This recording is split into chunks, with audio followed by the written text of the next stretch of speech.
This video is to show how to remove the cartridge from the F904-VO and replace with the F904-MS cartridge and handle kit.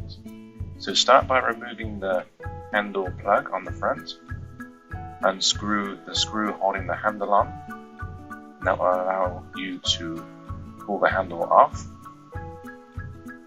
Pull the trim plate off of the wall and unscrew the chrome dress ring.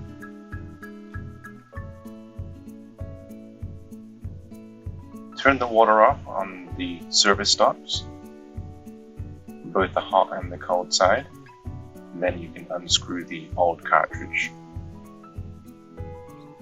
Next, install the new cartridge using the 3 screws provided as leverage.